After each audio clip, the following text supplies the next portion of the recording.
Hello, listener. What you're about to hear is a Warui Deshou Patron Unlock. This is material which our Patreon supporters have early access to. If you'd like to experience these episodes when they're at their freshest, become a Warui Deshou patron today at patreon.com/WARUIDESHOU.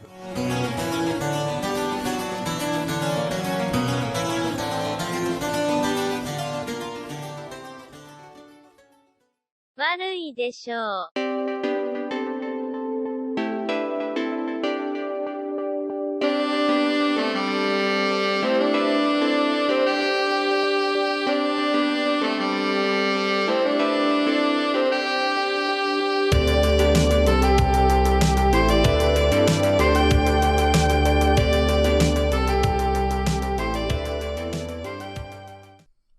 Greetings, ladies, gentlemen, and NBs. Welcome to Second Stream, episode number 9. I tried to think of the way to say 9 in another language, and my brain drew a blank. Hooray for me. It's Warui Deshou. We out here recording, talking about shows that you love. This is the patron exclusive for a bit, which is not technically exclusive episode, and I'm the Subtle Doctor, leading not very well on this fun, fabulous, frugal, frogtastic Friday. My doglets. Oh God! And well, that word, I'm never going to be able to get over that word. Good God! Like I could be like in an office meeting, right? I could be like discussing the future of a company, something extremely deadly serious, like where you could hear pin drops, and then suddenly, out of nowhere, someone will either say or it'll pop into my head the word doglets, and I'll just be rolling on the floor. And now we remember, now we remember Bob and all the wonderful life he lived, and how very fond he was of the word doglets. And I'm just like, he is survived by his one and only son, Doglets. Oh God! And stifling laughter amid the dourness. The lovely man you hear speaking right now, if you didn't know, is the foremost Guilty Gear player in all of our hearts and minds, Shadon. Good evening, everyone.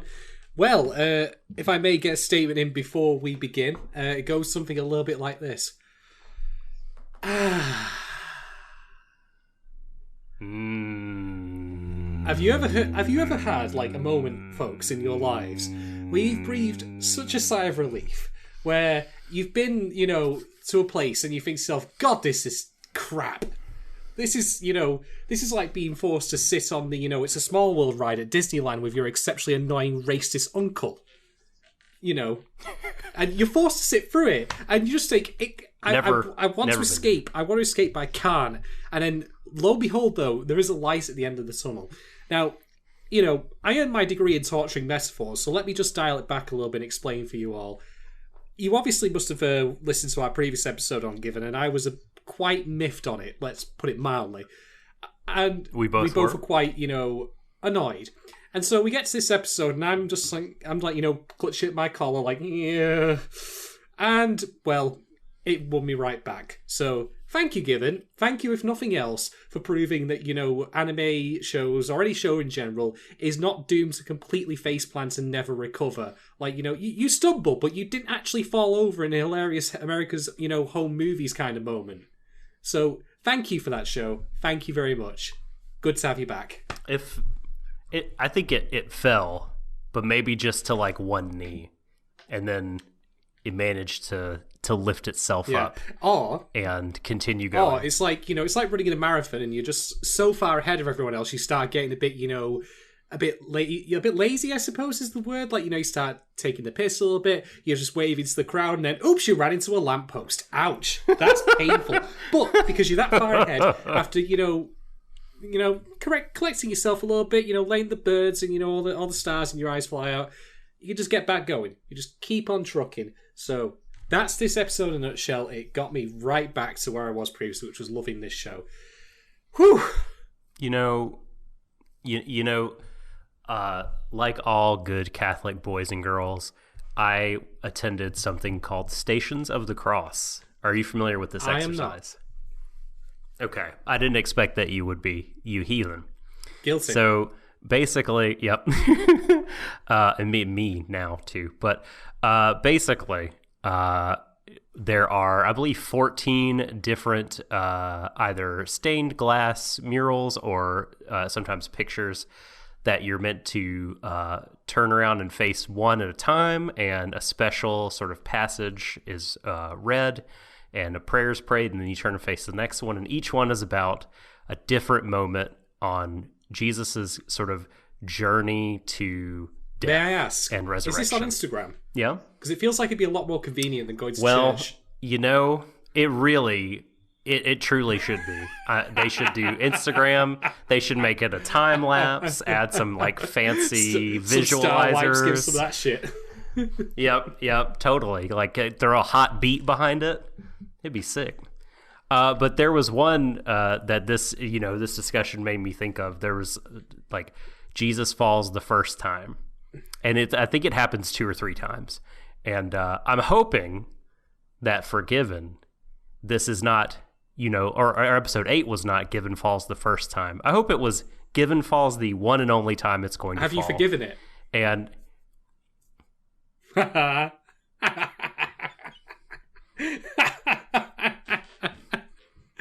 if we were in the same room, I'd be giving it to you, elbow smashes to the ear. A clean backhand. But yeah, I mean, I have a little tiny itsy bitsy germ of worry that remained after the episode is over that I will talk about. So nice, to be fair. Later. Okay. And it may very well be the same. But okay, it'd be interesting to compare notes. We have not talked about this. We frequently don't talk about our viewpoints beforehand. So yeah, we're learning about each other's views on the air here. But yeah, I largely, I'm super positive on this one. I thought, like, as a piece of catharsis for the story and for the characters, it was tremendous. Absolutely. Yeah, it's the culmination of everything they've been working towards, and despite all the bumps in the road in the context of the story, that is, within that framework, it's pretty much been pulled off.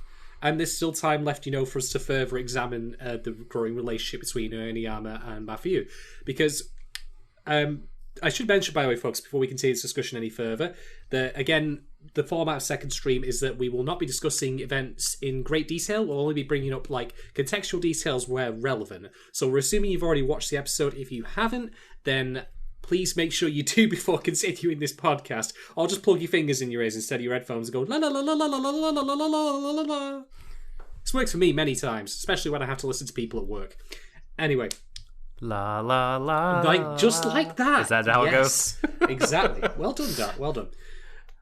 The Daft tune. So I suppose I'll lead in with this very quick point of mine, which I'm pleased to see that this show is doing, and it actually is similar to another show that I've been watching in parallel, although we're not currently discussing, which I feel like in an alternate timeline we probably are already, because it's just as good, if not better. But let's talk very briefly about the concept of, like, romantic fiction, especially in TV shows, and the constraints of seasonal formats. So, you, of course, Stock, and hopefully you people at home, remember that we covered MMO Junkie. And we have to come back to this as a frame of reference, because not only was it the first thing we ever covered on stream before, but also because it serves as kind of it's good, but there's so many different ways it could be better, like comparison point for a lot of stuff that we cover. And one of the things that I know as a way it could be better is that it shows us in that particular show the build up to Sakurai and Morioka actually becoming a couple. But then once they hit that particular point, that's when the show ends. With the exception of the OVA episode where it pretended they weren't a couple anymore for some inexplicable reason. Sigh. Yeah. Why couldn't they just fuck, man? Why couldn't they just literally fuck? Are you asking for a hentai OAV? Not as such, no. I'm just asking for, an actual relationship thing where rather than just constantly, thinking they've both got cooties and just trying to, not touch each other. Yeah. Yeah, you don't want to see the fucking, but you want to see them like post fit and know, okay, they're together. Yeah, I mean, a lot of times in shows like those, I think to myself that, I honestly got more of a chemistry between Frank Drebin and one of his flames in the Naked Gun movie when they're wearing giant condoms. Oh, God. You know I'm right. That always wear protection. Oh, me. Anyway, so why am I bringing this up? Because that to me, I think it's reasonable if you have a multi-season show. Like, you build up to having a relationship, you get to the end of the season, that's when the point, when it becomes formal, when it becomes official, and then you have another season in which we then begin to explore that, and that's great. MMO Junkie didn't get a second season, so feels like, we missed out on it, but fine, we still like the show. What I really appreciate about Given, and this relates to the other show I was talking about, which is O Maidens in Your Savage Season by, I don't give no fucks Mario Kart, because by fucking God. But anyway, that's discussion for a different time. Is that both of the... You live in her truth. Exactly. Both of these shows have actually reached a point in which the characters are now items, but they haven't concluded their runtime yet. Now, okay, probably jumping the gun a little bit on Given here, because... Spoilers, Matthew and Nuoniyama kiss in this episode, but it feels like feels like the culmination. It feels like we've reached a monumentous occasion for the show and for the characters within to have them overcome all of their own problems to have just that little moment. And so for me, I feel like they might not be in a relationship yet. This is like as close as we're going to get to it, but there's still time for us to examine it after that. And I really appreciate the show for doing that, because at the start of this series, although I don't know if I vocalized it out loud, I was honestly of the opinion that it would end with them kissing on the final episode if it happened at all, like in the closing moments. And I'd be like, oh, that's neat and all, but can we get something more? Can we see them go on from that? Yeah, at the beginning, I was very much like thinking that they would not, consummate their relationship in any sort of way physically. It would have no skinship, Shadon. No touching. Skinship? What a term! Holy crap. Did you just make that up? My least favorite words. No, Google it. It's a real... Am I like physical affection, contact, man, and such. I'm gonna totally put that on my Tinder profile. Looking for skinship. God. Ain't no one swiping right on that. Fucking hell. Oh, never. Thank you for that, Doc. But yeah. No, sure. But that's, I'm with you. We had no exposure to this manga or anything like that. And I think, it's fair to say that neither one of us is like a BL or even like a shoujo romance expert. So I'm not even a regular romance expert. Never mind anything else. Right. So like we kind of didn't really we like Banana Fish and maybe a couple of other things, but I'm very pleasantly surprised that we got this. Like when the kiss happened, like my brain, like the inside of my brain probably looked like a fucking Skittles commercial. I heard air horns going off in my head. It was like fireworks going off in the air. A roller coaster had just crested over the top of the hill and started its very fast descent. There was fucking Skrillex playing in the background, and also somehow Neil Armstrong is going, one small step for man, one giant leap for mankind.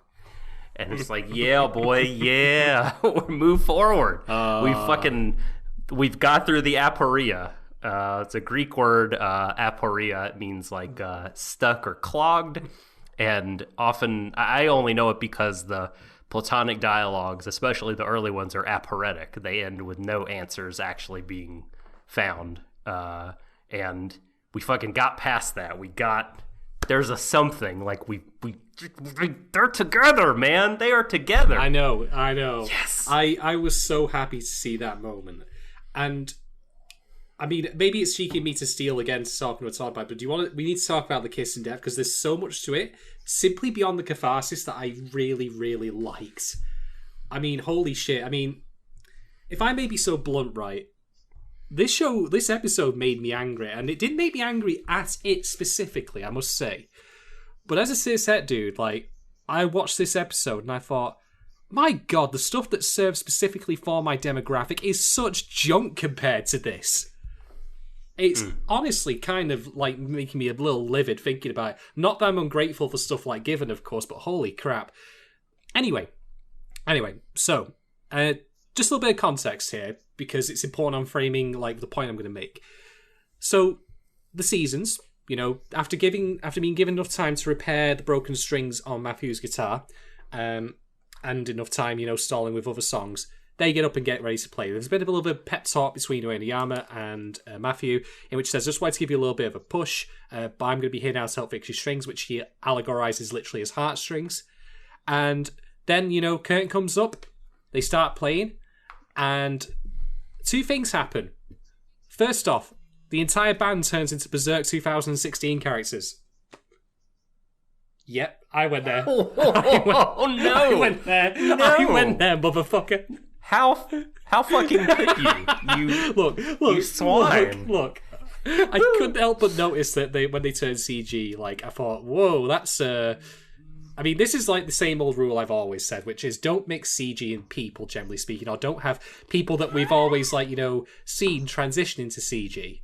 But that is not even really a big deal, to be honest. I only mention it just because I thought it'd be funny, just to point that out. But the real point I want to make, of course, is that then Matthew lets rip on a song. And no, it isn't something like, I don't know, Fear Factory's Linchpin, as much as I otherwise would like to be. It's something of his own creation. It's him singing literally from the heart about his experiences. And everyone is blown away. I honestly wish, actually, come to think of it, that there'd been a scene of, the previous lead singer from the band, just there trying to enjoy a beer, and then when Matthew starts singing, he just spits it all out. I really wish that'd been a thing. I know. That would have been great. I know. He was taken aback, but yeah. My God. What a moment, you guys. Like, this... Oh, this was like... Where's he been hiding the lyrics? When did he write them? I don't know, man, but I'll say this, right? This has been probably one of the first times I can think of where I've had that Macross feeling outside of a Macross show. Because not only was the music great, I really enjoyed the song itself, but it actually served a purpose to the story.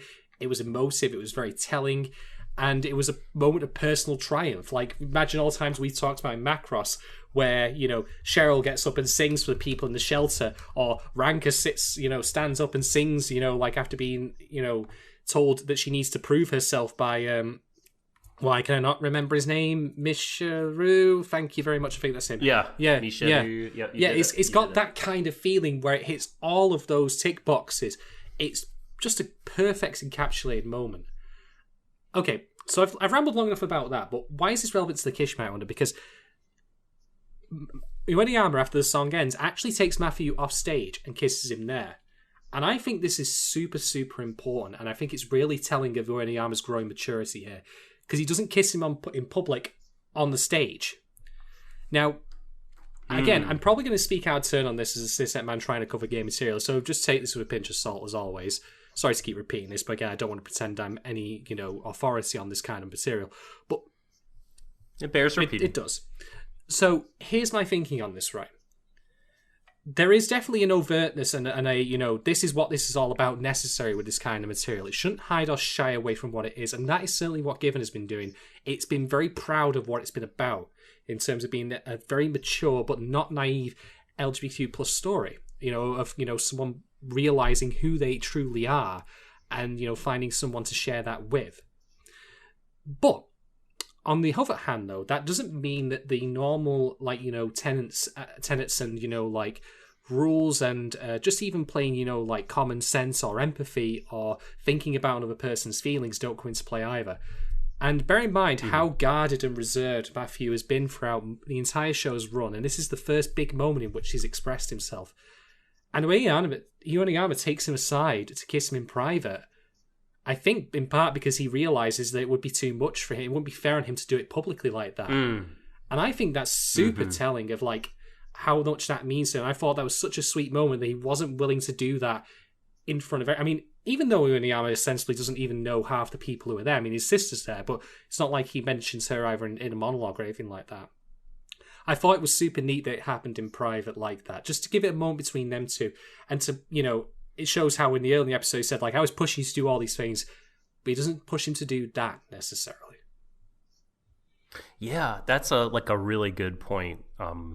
And I was thinking while you were talking, like, the fact that they didn't do it on stage, you might look at that on its face and be like, they're just like being secretive or they're ashamed or whatever.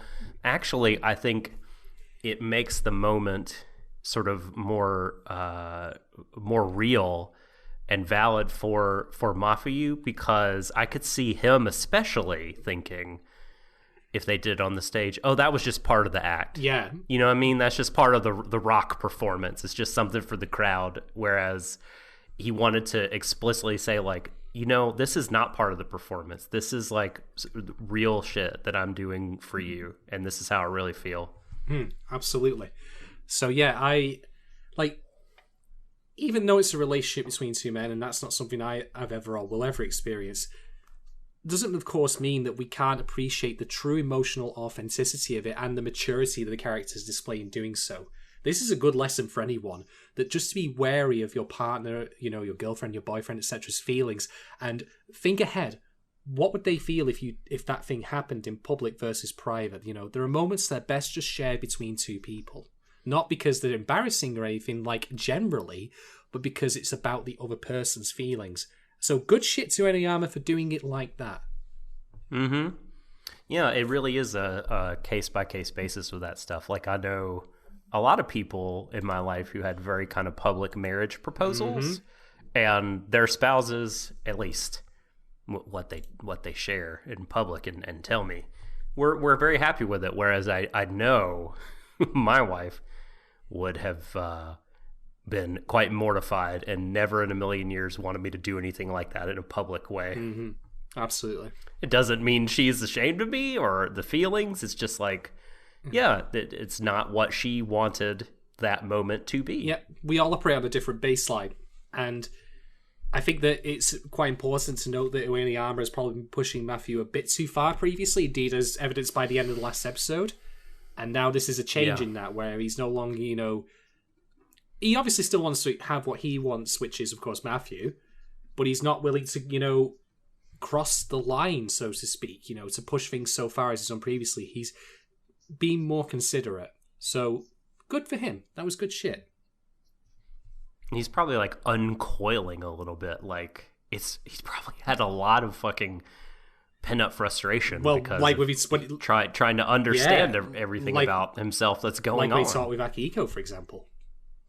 Yeah, and I'm not to say he's going to be like this complete, like, I have achieved self-knowledge, now I am totally chill guy. I mean, that's not his personality. Yeah. But he doesn't go out onto the stage and do he'll be able Titanic, I'm the king of the world! No, but hopefully he'll be able to be more kind of relaxed and not as tense around his boyfriend. So can I respond to a couple things that you said? Hit me. Okay. I have other talking points, but you raised so many interesting issues. So I want to say that to be so I'll utter the words that no one likes to utter. To be fair to the hets. Right.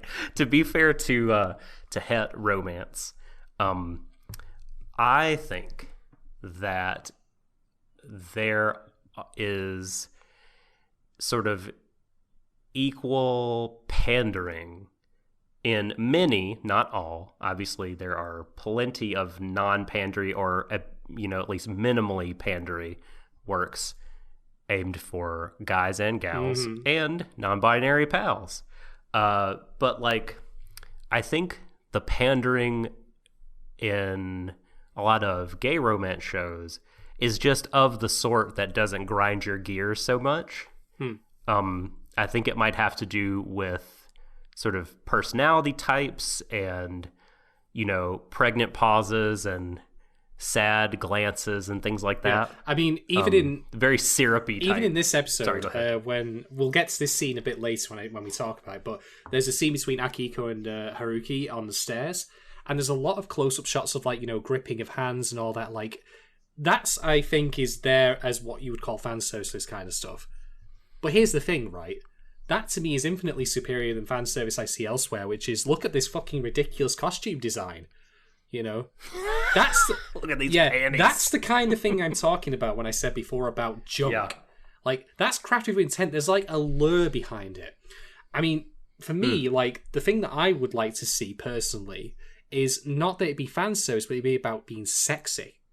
There's a distinction there, I think. For me, eroticism is about imagination, temptation, alluring nature of things. So if you've literally just got I don't know, a girl in a catsuit or whatever, just as there was in a show that I've watched recently that I still can't reveal yet, but you know exactly which one I'm referring to, or even stupid shit in other stuff we've covered like Frank's. I mean, fuck that. And fuck you for talking about it. Well, at least buy me dinner first. Fuck's sake, man.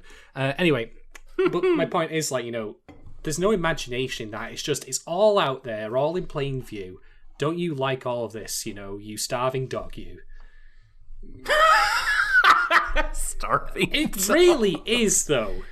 It really fucking is. I mean, it panders to a certain sensibility, and I am in agreement with you that, sort of subjectively and personally speaking, I think I vastly prefer the pandering of the type that we are getting here and other shows like this. I also think it's less, I don't know, it feels to me in my experience, and please, to tell me how I'm wrong, and I'm sure that there are a lot of instances where it's obviously I'm wrong about this, but it feels like less dehumanizing a lot of the time, at least in what I've seen. Exactly, yeah. I mean, this stuff doesn't titillate me, but I can see how that technique applied to, het stuff would.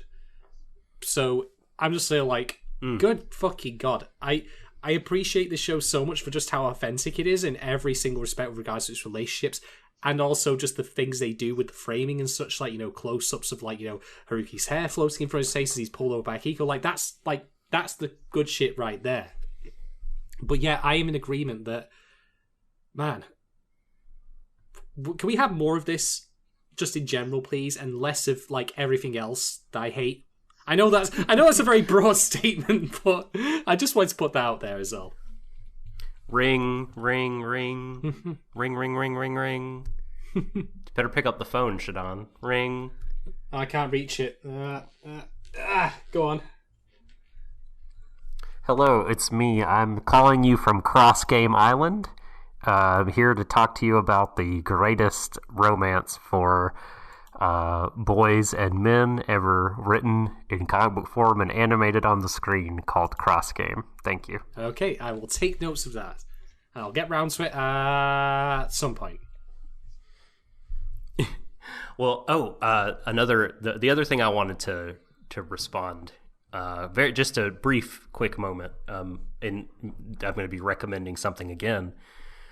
That moment, that Macross moment you spoke of, was it hit me that way too. It was incredibly powerful, emotional.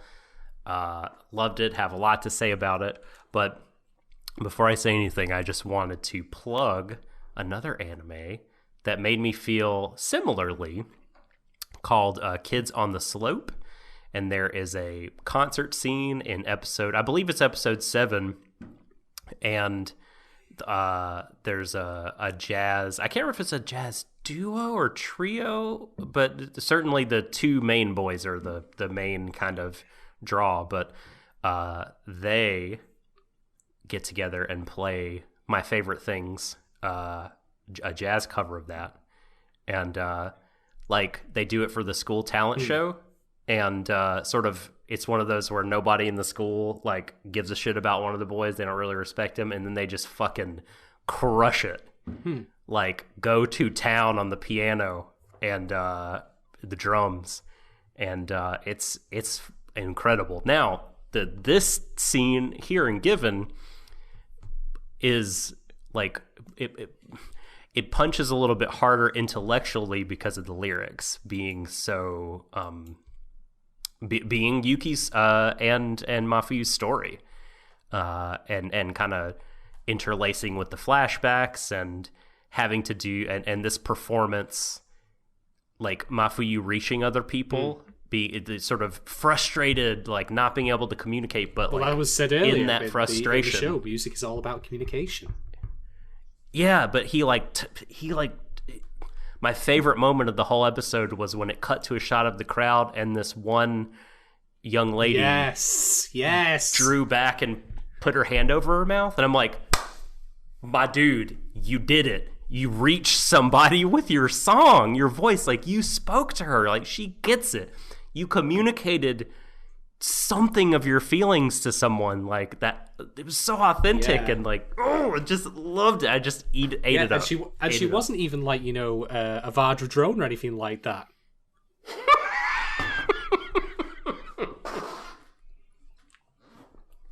God, thanks for pissing on my take. No, you're entirely right. I'm sorry. You're entirely correct. I just couldn't resist because, again, I actually think that's another way that you could say this is even more favorable than Macross, because Macross will always have that little veneer, just a tiny little veneer of like, well, it's entirely functional. It's to service the plot and get the events going, and that'll always be to certain degrees with this kind of stuff, of course. But there's no like diegetic like shell around the song of it's like, oh my god, he's emitting like positive waves and they're gonna cause everyone's hair to grow back or something, or at least that's why I keep dreaming. But you get my point. Like, it's actually just even better than that because it's not based on like external factors. It's purely an emotive performance. Totally. Okay, I've been talking for a bit, even though I haven't actually hit one of my. No, we'll carry on points, then. Go. Give us another. Oh, okay. Well, there is a moment that I particularly liked when, they were preparing, to the strings had already been changed. Mafuyu had his guitar ready. Everyone was kind of testing and getting ready, and Mafuyu had this really sort of like lost look on his face. He was kind of glazed over, and Uenoyama says, hey, you're looking spaced out. And he says, we're about to perform. Like, where are you looking? And I, something about that line really spoke to me. Because Mafuyu is still in the throes of grief. And it really resonated with my own experience of how disorienting grief can be. Like, you kind of, my experience is you kind of, like, certainly you keep going, I think, in an automatic sort of way. But in terms of, like, intentional direction of your life beyond kind of just surviving, like you kind of don't know where to turn or what to do or where to look or how like where to direct your energies. You don't know how to get energy, and even that feeling of being lost, man, I just so related to it. And he looked so lost there, and thank God Mafuyu was there to support him. I mean, not Mafuyu, Uenoyama, sorry. I mean, when you say that as well, like, even in grief also, sometimes, you get stuck in patterns or repeat, like, events, retrace steps. I mean, we saw that, and this is relevant to this episode and something I'll bring up in a bit. We saw that with, Mafuyu wandering the streets, getting on public transport and all that, heading down the streets, going to the beach. And as it turns out, that will come back, or did come back in this episode in a very big way. Yeah, significant. Yeah, indeed. But yeah, like, I think that for me with Mafuyu, like, we all like process grief differently, and I don't even think at the end of this episode he's necessarily processed it, or at least dealt with it fully. But he's made a monumental step forward. I mean, even divorce of the griefing, like, just to put it out there, like, doing public performance of any sort is incredibly nerve-wracking. You have to have a level of bravery beyond what most people would estimate. Like, I think, like, isn't, like, fear of speaking in public, like, one of the most common phobias in the world, above spiders, from my memory? Yep, that is correct. Yeah. It's the number one. So even if you stripped away the context of, like, previous events around Yuki and such, like, that would still be a big deal for him. But, like, well, he hit it out of the park in the end. He's got that first bit out. Oh, and I should mention, by the way, just to follow up my point about Uenoyama, taking him to the stairwell and kissing him in private, I also should note that I think that was also in part just to say to him, like, you've done your bit, you don't need to do any more right now. Because, in theory, I mean, Matthew wasn't actually going anywhere, he was kind of led away. So in theory, like, if Uenoyama had felt differently, he could have just left him there to play another song, or, try and make something else up on the fly. But he did the one thing way more than anyone could have expected. And Uenoyama, again, speaking to his newfound maturity here, says, you've done your bit, you don't need to do any more. We've got it from here. So, yeah, another good shit to him then. They're racking up quickly, these. Totally. And, man, how about Haruki, by the way? The real MVP. Oh, I know. Comic genius, like, improv, like, totally stalling for time in a way that, like, kept the crowd into it and laughing and not feeling awkward. Like, what a fucking champ. He's, in basketball, oftentimes you could talk about players that are not superstar level but enhance the team chemistry and help that feeling of togetherness. Call them glue guys. Haruki is the band's glue guy, for Indeed. sure. Well, I suppose now is actually, because this says we're segueing here, we're actually going to address our Patreon question early, because there is still other stuff I want to speak about, but since we just mentioned Haruki, and it's going to be relevant to what we'll be talking about, I feel we should bring it up here. So, this comes in from Ayla, so thank you very much, Ayla. I'm probably completely butchering your name, and I apologise for that. What did you think of Akihiko this episode? I know a lot of bigger things have happened, but just any thoughts on his character so far? So, for the attentive among you, you might be thinking to yourself, wait a fucking minute, weren't you just talking about Haruki? That's not Akihiko, they're different people, they've not done like some DBFC fusion thing here. Well, there's a reason for that, because I think that this episode's events tie the two together so strongly that we can't really discuss Akihiko on his own without discussing Haruki in the same vein.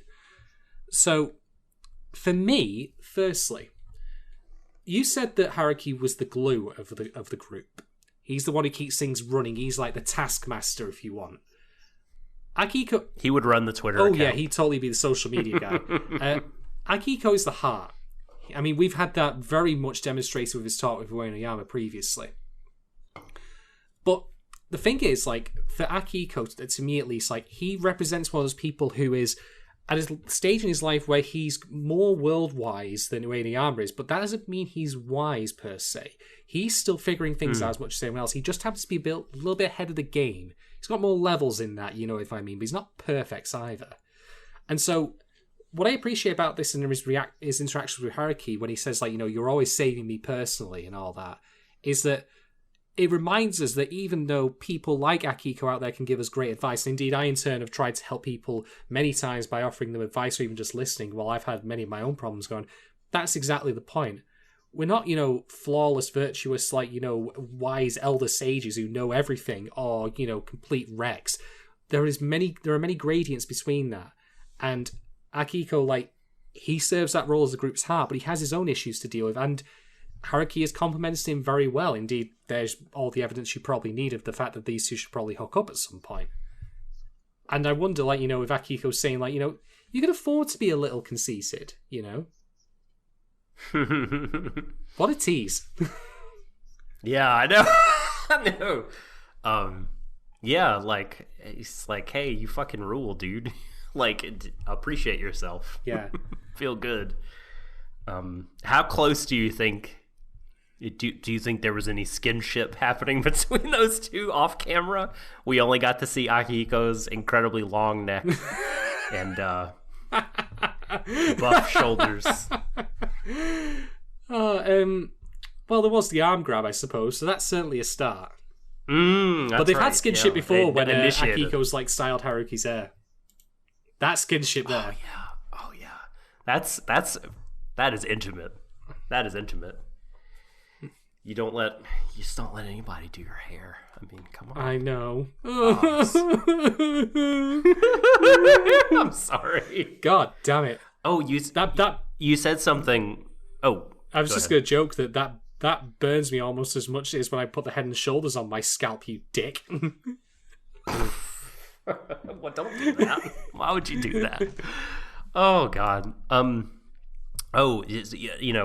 I just wanted to say really quickly, circling back to, you mentioned Mafuyu taking a big step forward, and like, how his writing and performing was like, and I mean, I feel like that point can't be understated, and I just think this is so huge for our boy, and I love that the last, not lyrics of the song, but sort of his inner thoughts. I think singing allowed him to cut out a lot of background noise and distraction and really focus, which I think that's the case for a lot of different activities for people. When they talk about like, oh, when I do what I love to do, it's like, the time flies by, or I'm in my zone. Like I can be in my like, there's a wrestler called Will Ospreay that talks about like, people are like, oh, your schedule is so crazy. Like you wrestle so much. Why do you do it? You're going to get hurt. And he's like, well, because I'm incredibly depressed all the time, except for when I'm wrestling. So I want to be in there as much as possible so I can forget. Yeah. And I think like, so he's in that, and he's able to crystallize Mafuyu, I think, his feelings in a few statements. Like his last few, he says like, I can't forgive you, Yuki. I can't forgive myself, but I want to forgive you, and I miss you. Like that may all seem really trite and basic, but like it's also very primal and deeply felt. And for him to like wade through all the bullshit and like say that and acknowledge that, it's like he's reached a new plateau for sure. Going back to Akiko and Haruki, by the way, can I just talk about how that scene is shot? In that we never see either of them like in long distance. It's always perpetually close up to emphasize the intimacy of it. I mean, again, me telling you that this show is technically proficient and has some genuinely great storyboarding and direction behind it, I might as well be telling you that fire is hot. Breaking news at 11, did I ever... did I ever tell you about the fact that I served in the military and I got promoted to becoming Captain fucking Obvious? Well, here you do now. Well, congratulations, Captain. I'm now going to refer to you as Captain on a regular basis. Doug. Captain Doug. Oh, Doug God. Obvious. No. Captain Do. So, gosh, where else do I want to take the discussion? Or do you have another? Do you have anything to add on Akiko, by the way, just to answer Ayla's question? Oh, that's right. Sorry, we have to talk about Ayla. Well, I mean, I don't really have too much to add. I mean, he wasn't a strong focus of the episode. I loved the bits between him and Haruki, like we mentioned. He seems... I think your characterization of him as the heart of the show is accurate. He plays the drums after all, the beating heart. Oh, nice. Keeping the tempo, the tempo going. But yeah, he's just like such a steady Eddie for the rest of them. And like, I think he's like an interesting and accurate sort of representation of like the heart of that group of guys, honestly, because he is a bit reserved and he doesn't really talk about his feelings very much, but when he does, it's kind of profound. Yeah. So yeah, no, I think he played a good role here. And did you... And I liked the fact that his roommate kind of had reactions and whatnot that were apart and different from him. It helped to sort of separate them as characters because they were kind of mushed together a little bit for me. Yeah, he immediately spotted Matthew's natural talent. So we'll see more from him soon enough, I suspect. Although I should mention that we're now only 2 episodes out. So will we have time to wrap up the stuff with Akiko, Haruki, Ugetsu, and Yayoi? Because we've got the love check square here. Like, you know, we need to bite into it. Yeah, I think and hope we've closed the book largely on Hiragi and Kasai. I feel like I'm going to put 20 quid in down that Kasai will not return again in the show. She'll be in some kind of fucking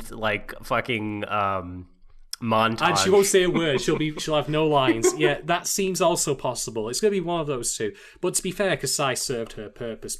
That being said, if you've listened to our previous podcasts on this, put a pin in what I've said about her previously, just for in a little bit, because that will lead into the kernel of concern.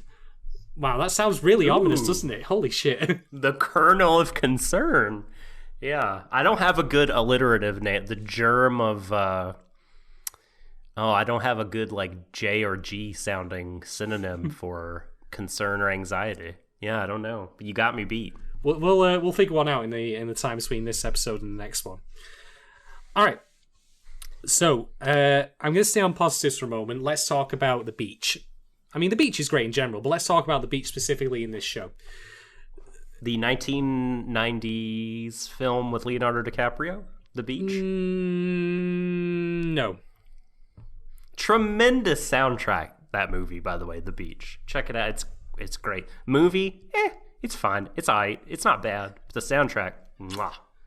Anyway, Given Beach. in Giventown, USA. Is that where it is? Yes, exactly. Oh, you're now entering Giventown. Population gay. All right. So, we of course brought up previously the fact that Matthew spends a part of one of the previous episodes traveling towards the beach in a very deliberate fashion, and I didn't quite pick up that it was as deliberate as I thought. I was wandering aimlessly. No. To the show's immense credit, his journey with Yuki that we see later on post credits, this is like a full flashback here, is him retracing the steps that he and Yuki had taken previously when they went to the beach. Like, frame for frame, camera angle for camera angle, it's identical. The only difference is Yuki is with him. And I thought that was fantastic how they called back to that it was literally the same thing again. And that perhaps part of Yuki was still with him with the guitar and such. But yeah, it needs noticing that was a very deliberate callback there to the previous time that he had walked around there on his own.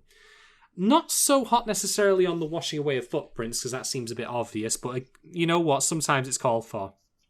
And it's certainly built up enough emotional impact since this point that I'd argue it's probably earned it, to be honest.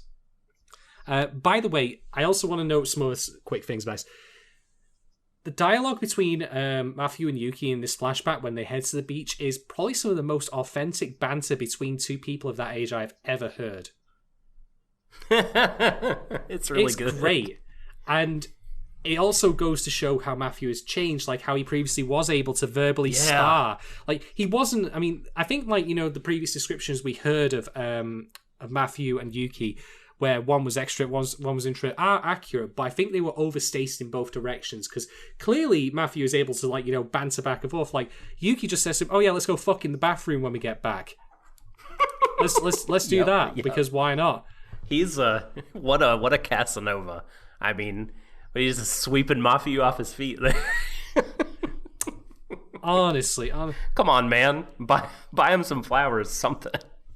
Well, maybe they had a bath bomb. I don't fucking know. A bath bomb?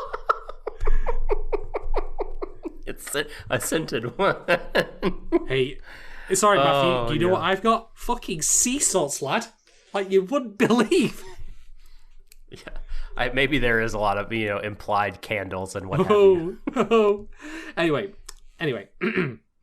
So yeah, that banter back and forth was really good. Like in that moment where he says that, then Yuki Matthew responds back and says, No. I was like, that's great. That's actual like back and forth. It's not like, completely stilted non-human dialogue, but at the same time it also shows how he's changed. Like, it's easy for us to be told, like, oh, this person's suffering because this person close to him has died, but it's also great for us to be shown it in very subtle ways as well. And it's very clear how his dialects and his cadences have changed since that, since Yuki's passing. Yeah. No, I definitely noticed that. Like, in his... Like... Yeah, he's just a lot more... He's petulant. He's a little whiny. He, has some verbal fencing with his partner. Yeah, there's just more kind of personality there. Exactly. And it is really interesting to see. And that makes it set, like, I think his kind of development has been interesting because it's not like this total regression. It's like, he is maturing because he's going from that to totally kind of inward focus to now starting to branch out again and reconnect with people. And when he says, I'm not lonely this time, it's not like he's in denial. I think he really can say this and mean it. He's got his band, he's got his basketball bros, he loves music again, he's writing, he's got all these different connections. He's reconnecting with people from his childhood to some degree. Like, and yeah, I mean, our boy is taking big steps, man. He's on a good path forward. They grow up so fast. God. Sato! Good shit. All right. Anyway, just to quickly swing back, thank you for your question, Ayla. If you are a patron of Warui Deshou, or if you're listening to this at a point where you may not be one, but would like to get involved and ask us questions on shows as they're ongoing, do feel free to check our Patreon and, possibly drop us a couple of quid here and there. That'd be nice. And it'll get you all those privileges and more. We'll come back to that later. Let's continue talking about the episode, because I've got plenty more to say. Patreon.com/Warui Deshou. Do it. Do it. Yes. Wait, we got another question that we can save for later. It's not in the question channel, but it is a sentence in the interrogative mood /voice/ whatever the proper grammatical term is in the series discussion. So I'll throw it out there in a mo. All right. Do you have any more talking point stock? Oh, I do indeed. Let's see. I'll go with this one. So another sort of moment that I really liked was the bit about Uenoyama and freedom when he is apologizing to Mafuyu for breaking the strings and kind of what happened in that moment. I was worried about that scene. I was like, God, like how this really hurt Mafuyu, and Uenoyama was a super dick. Like, how is he going to kind of make this right in a way that feels earned and good before they kind of go out on stage and isn't super like perfunctory, but like he managed to do it, and part of it was just him being really vulnerable and closing his eyes and saying like, when I'm with you, I'm free. I'm curled. That song just came to me. But yeah, he basically said, look, free, like when I was just in other bands, like playing the chords I was told, holy crap, what an analogy. I feel like there's some commentary happening in these lines. But when I was just doing what I was told, I was not having any fun, but when we're playing music together, it's a mess. I'm really scattered. I don't feel like at the top of my game, but I love it. I'm having so much fun when I'm free to like play with you and play our music together. And I love your voice. And I'm just like, yes, I love this on the level of, again, like music being artistic expression and kind of free, like a way to like kind of freely unlock things for people in terms of communicating with others and producing works that are difficult to just say directly. But also, I love this on the level of like, that Sarah's and my cops kind of thing where it's, about like, well, society telling me how I should act and shit is very constraining and doesn't feel good, even though I can put on a good show. But like, guess what? When I'm myself, my gay self, and I am loving you and into you, it feels good, man. That freedom is good. When you mentioned Sarah and Samaya and cops, then I just imagined Reo and Mabu being the follow-up attacks after the seasons. Would that be incredible? Hello, is this thing on? All right, we're gonna do something totally different. Broadway. Here we go. It would be incredible, wouldn't it? Just imagine like the curtain comes down and it just comes back up and they're just doing their Soya. Yes, I was gonna ask you, like, how did it go? Oh, God. Soya. Well, anyway. Tom Sawyer. No, I agree wholeheartedly with everything you said there. Yeah,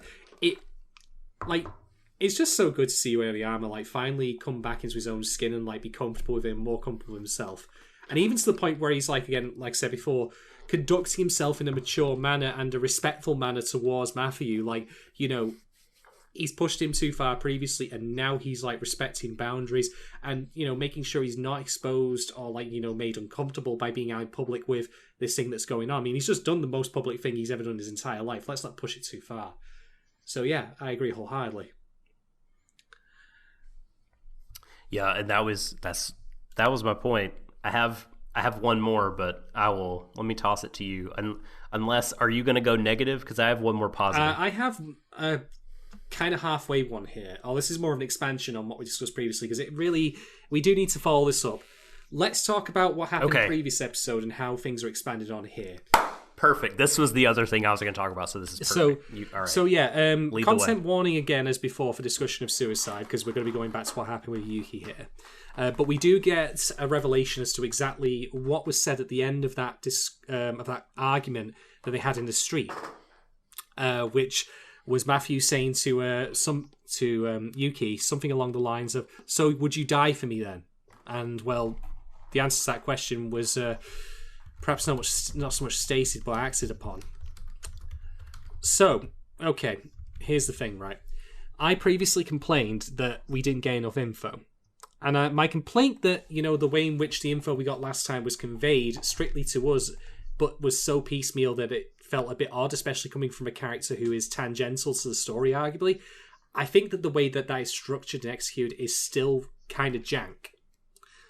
But now that we've heard from Matthew himself, that particular line, like, it has completely crossed that threshold for me now, where I am not on board with the acts, of course, not in any way, shape, or form, but I have an understanding of it now that is sufficient to get me behind the story and the thing it's trying to tell with it.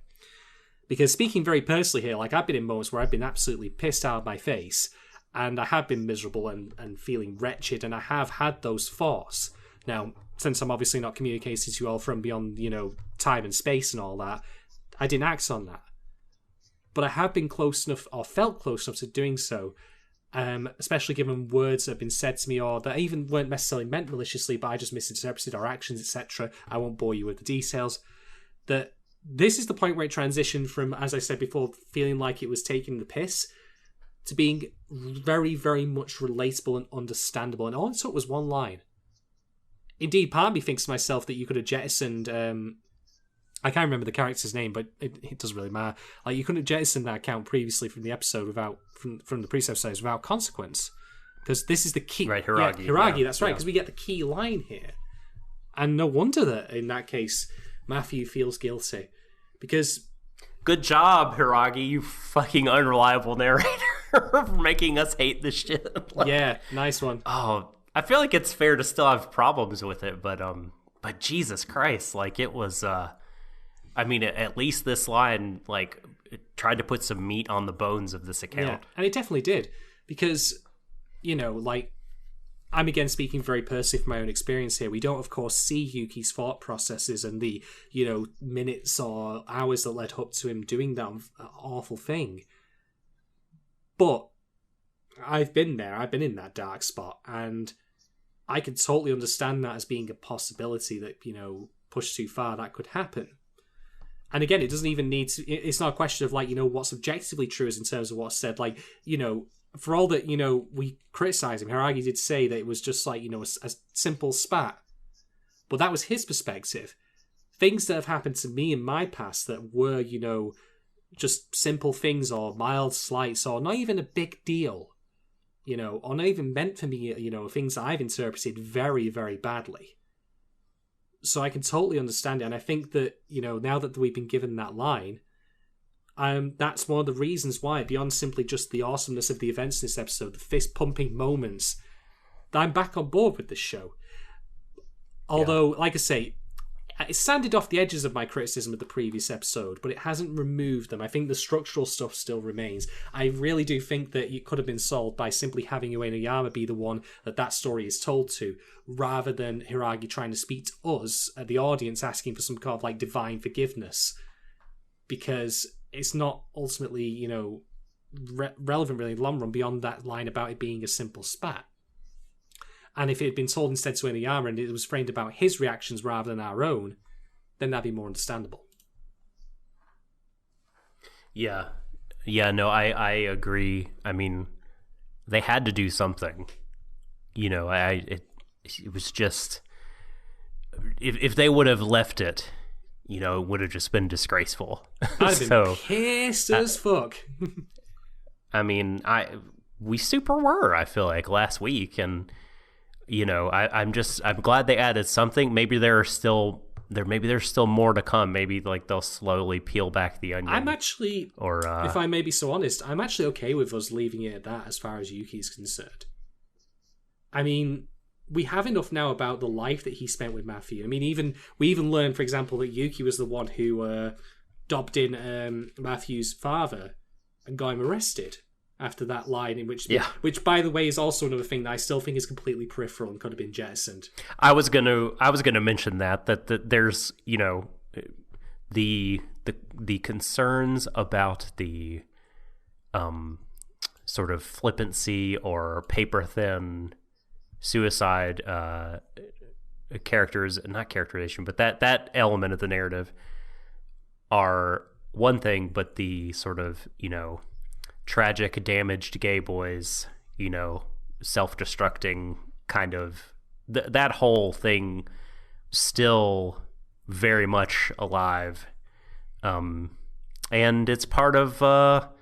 but because they planted those seeds, it's part of why I have my worry, my one lingering worry, Shadon, about where this could go in the future. Do you want to hear what that is? I think now is probably as good a time as any, because... I only have one more thing to switch with my own, kernel of concern.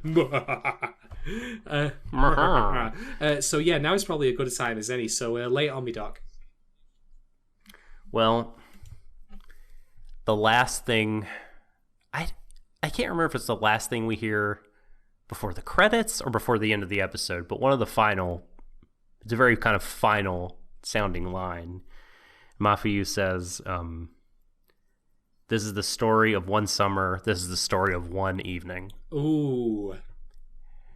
And the summer was, I'm pretty sure, referring to his summer with Yuki.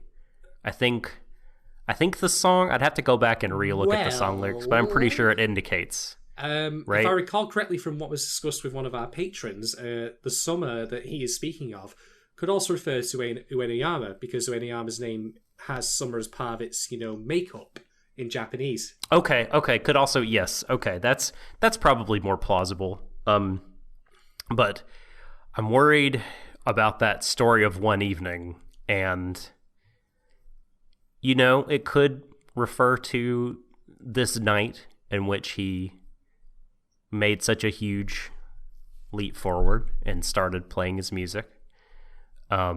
Publicly. I hope it's not like referring to some sort of like a finality. I hope it's not like foreshadowing Mafuyu's own tragic end, be it suicidal or otherwise, in the same way that Yuki retroactively in the flashback foreshadows his own death when he says, like, I want you to really remember this because you won't remember it in 10 years. And, you know, why would, I don't know. It feels like the kind of thing that if... Mind you, Haruki brings up the idea of death flags in this episode, so you're not entirely without merit on that. Oh, man. Well, like, if you were like, I'm going to spend the rest of my life with you, it feels like a weird thing to say. Is he Ash Linksy, man? Oh, no. Yeah. So I have my worries that Mafuyu is going to... Something will befall him. The trope hammer will come down upon him. I hope not. All right. Now, that's not actually the kernel of concern I have, as it turns out. I've got something else in mind.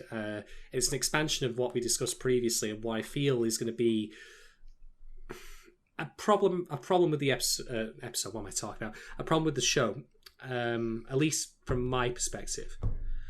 So let's talk. Let's hear it, Captain. Let's talk about Yayoi for a second here. So she has a line before the opening where she says, "Take care of Ritsuka for me." Okay, let me expand on that a little bit here.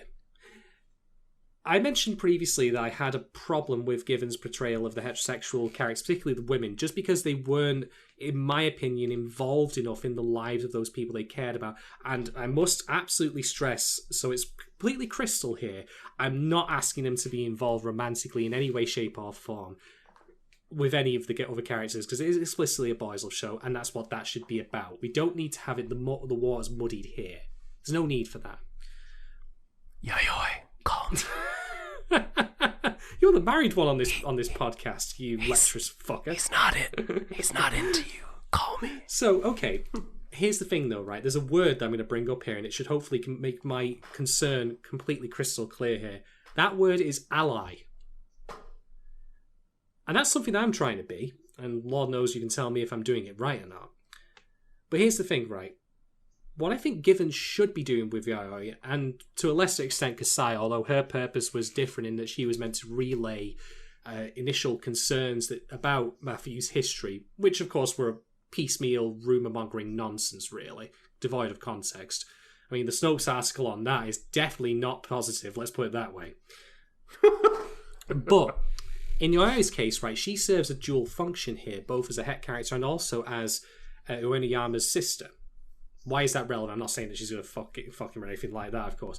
But the point I'm trying to make here is that Given seems to not want family or het people to be involved in supporting the gay characters. And that's the sound you hear in the background of people mass unsubscribing to us because I made that statement. Now, however, that might be the point, though. That could very well be the case, that it's up to... people who are gay to, figure out amongst themselves because they're the people best in the know. And you know what?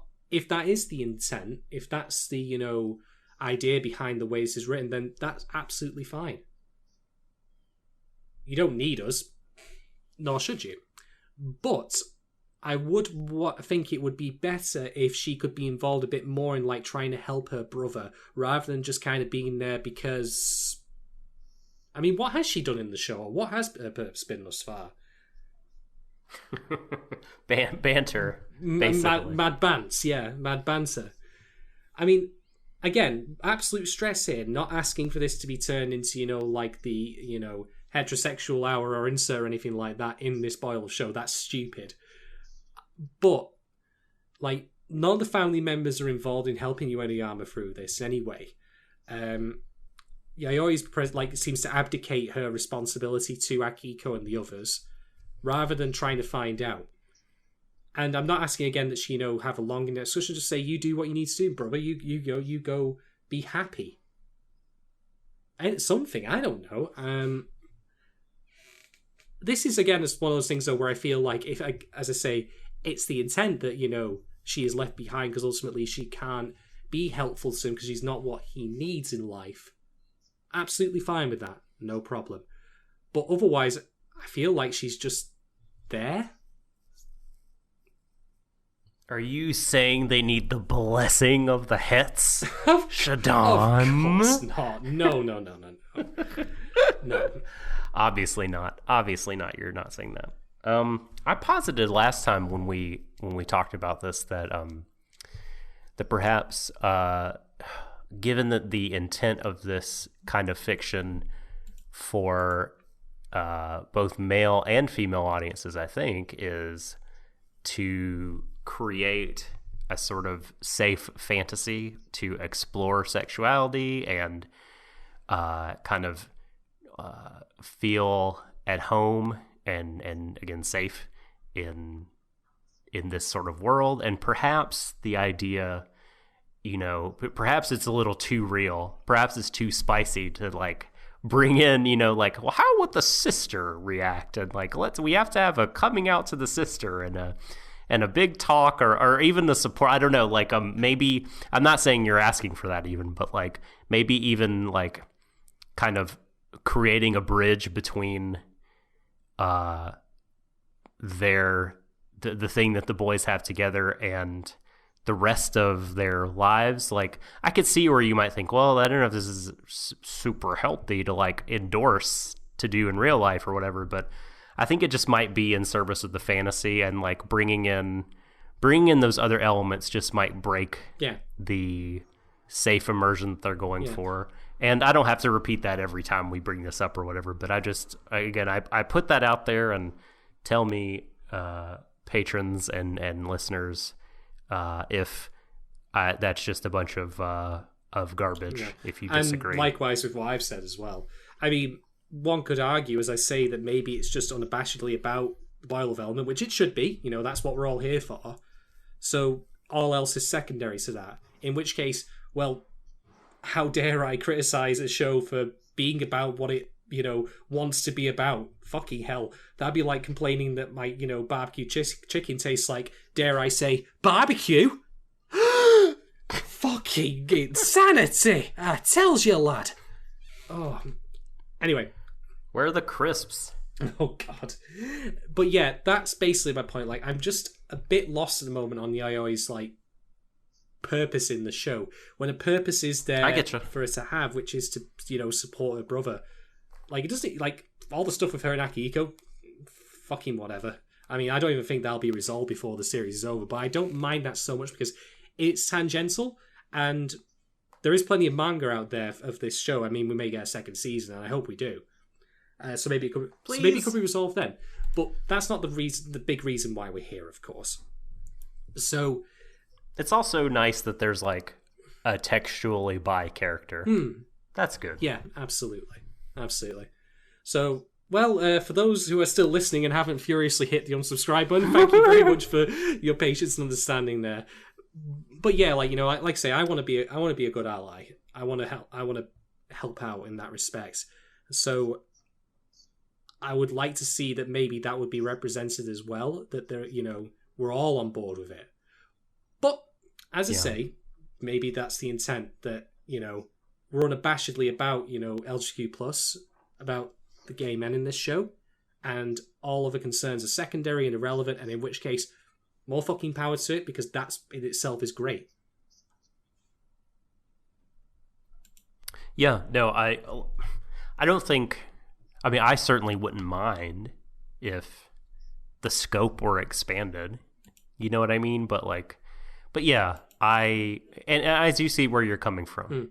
I mean, it's like in I really it's like do. when I've been watching Fruits Basket lately. Like, the family elements of that show have been so key to the relationships the characters have. Like, even be they supportive or hostile, as it were, like with Momji, for example, or the more recent episode where Hanajima's parents were really trying to help her out, but they had no idea what to do, like, or to explain away her powers or abilities, but they still supported her. Now, don't get me wrong, I'm not saying that, queerness in itself is some sort of strange and noble thing, but what I'm trying to pull... The black box, yeah. But what I'm trying to bring in common here, what I'm trying to draw a comparison to, is that support and love from a family member for someone who is going through an experience like that of, like, coming to terms with who they are. And for Given's part, like, the family members we know thus far are abusive father and sister number 212, glamour lady archetype. I don't fucking know. Yeah. No, and I think to be fair to you, you're not asking for them to introduce like foreign elements. You're not like, where's the politics in this world? My. You know what I mean? You're just like, yeah, you like, why does it talk about like the government and shit? Or, why don't they need to show more food? Get the Where's food the talk animation about drink in cans? here. I've not watched anime in a while about drink cans. No, don't introduce that.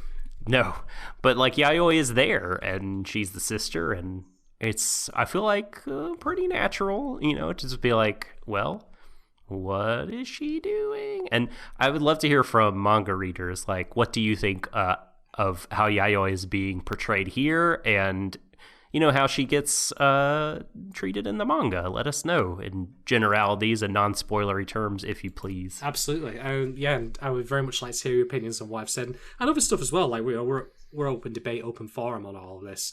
We're just trying to figure our way through this stuff and just find our thoughts on it. But as I say, since we're no authorities on this material, nor can we ever really be, this is why we want you all listening at home to chime in with your thoughts on it similarly. We're all richer for having our own opinions come together. Hear, hear. Hear, hear.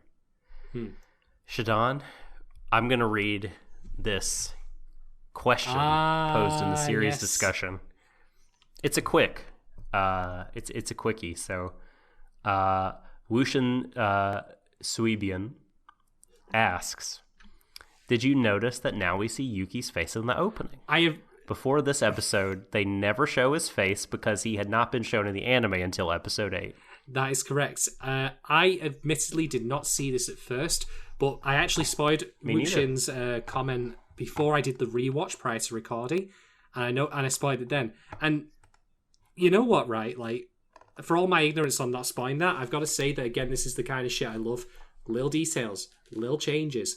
You don't have to do anything extensive. You have to make a brand new OP and all that. You don't have to do some crazy shit. Just small things like that really do show the care and love that go into works like this, and they give us meaning as well. This is when the veil has been lifted off who Yuki is, literally. No longer a faceless, person of local myth. Now we have some more substance to who he was as a person and the inciting event that led to his death. Completely agree. Could not have said it better myself. So on that note, do you have other items, or have we completed 9 Niven? 9 I have nothing else really to add, apart from just re-saying how glad I am that the show's found its footing again, and that it truly had that moment of triumph. Indeed, I think that might be the word I would use to describe this show once it's all over. Triumph. It's a triumph for its, in general, for what it represents, for, its willingness to plainly and maturely handle its content about LGBTQ relationships, about, learning who you are, learning about your sexuality. But it's also about the triumph the characters see, and in their own lives, the things that they work hard for. I mean, let's not also take away from the fact that insofar as these guys are a band, we see Uenigama working his ass off throughout much of this show, practicing and preparing, learning things. He's fired up, he's passionate about what he does. And, yeah, God, I've completely lost the capacity for rational talking here. But maybe the triumph of the gay rock quartet. But then again, maybe the fact that I am starting to babble on a little bit because I can't properly find the words to express that is in of itself maybe a good sign. Maybe that's an endorsement. Yeah, this episode fucking ruled. It had, as I said on the Discord, which you can become a member of on patreon.com/Warui Deshou for as little as $2 a month. Subscribe now. As I said on there, this episode had an extremely high fuck yes quotient, which is a huge deciding factor in how much I enjoy something, how many times it makes me get up out of my seat and say fuck yeah. And it happened. It happened many times here. And for all the reasons you said and everything we talked about, I mean, this was a tremendous episode. Sort of production foibles be damned. Oh, that was mine. I found that funny and not distracting, really.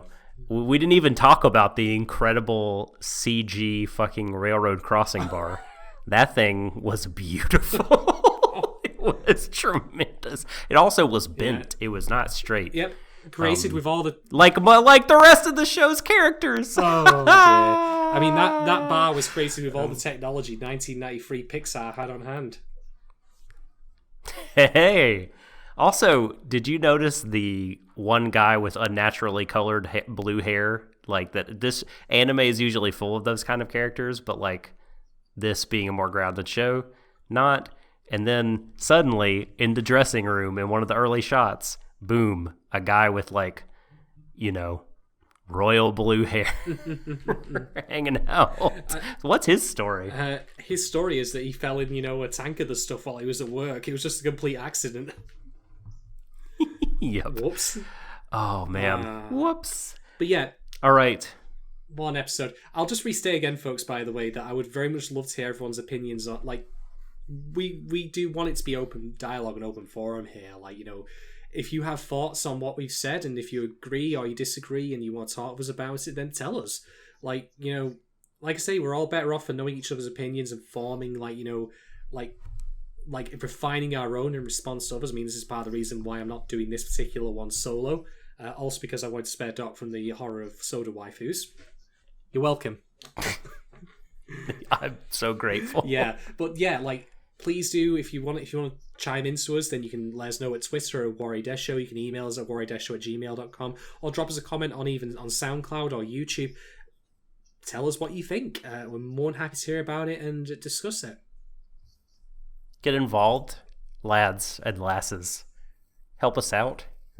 We love to hear from you and all those venues mentioned. And yeah, thanks for hanging out with us. Thanks for listening as we played our own messy, scattered, yet somehow beautiful music together on this episode of Second Stream. Shadon, it has been a pleasure. Where can people find you yourself, though, if they want to chat with you on Twitter? You'll find me in the club.